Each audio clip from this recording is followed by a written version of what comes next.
নারায়ণগঞ্জের বন্দরে দুর্নীতি, অনিয়ম ও অর্থ আত্মসাতের অভিযোগে শেখ জামাল উচ্চ বিদ্যালয়ের প্রধান শিক্ষিকা ও আওয়ামী লীগের নেত্রী খন্দকার শামীমা আক্তার মুন্নির পদত্যাগের দাবিতে মানববন্ধন ও বিক্ষোভ মিছিল করেছে শিক্ষার্থীরা। ৫ জানুয়ারি সকালে হালুয়াপাড়া এলাকায় স্কুল প্রাঙ্গণে এই কর্মসূচি পালন করা হয়। এই মানববন্ধনে শিক্ষক শিক্ষার্থীদের সঙ্গে অংশ নেন অভিভাবক ও এলাকাবাসী।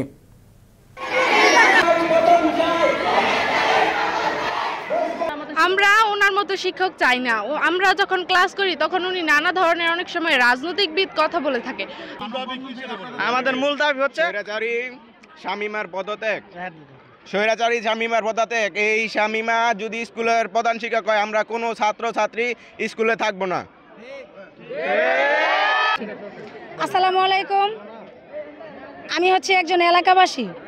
একটা সময় এখানে আমার মেয়েও পড়ছে। আমার একটাই কথা, উনি ক্ষমতার অপব্যবহারকারী, উনি আওয়ামী লীগের দোসর।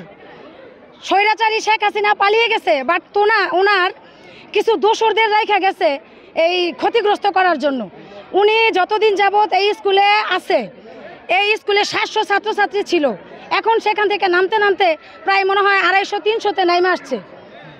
সেই কারণে আমরা চাই এই ক্ষমতালোভী অপব্যবহারকারী মহিলা এখান থেকে বিতাড়িত হোক, চলে যায়। পুলিশ থাইকা এই ফর্ম ফিল আপের ডেট ফিক্সড করাইয়া, তারিখ ডেট সব কিছু টাকা পয়সা সব ফিক্সড করা, তারপরে পুলিশ গেছে।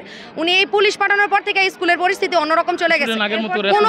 কোনো অভিভাবকই চায় না যে স্কুলে শিক্ষার্থী ভর্তি হোক, এটা কোনো অভিভাবক চায় না।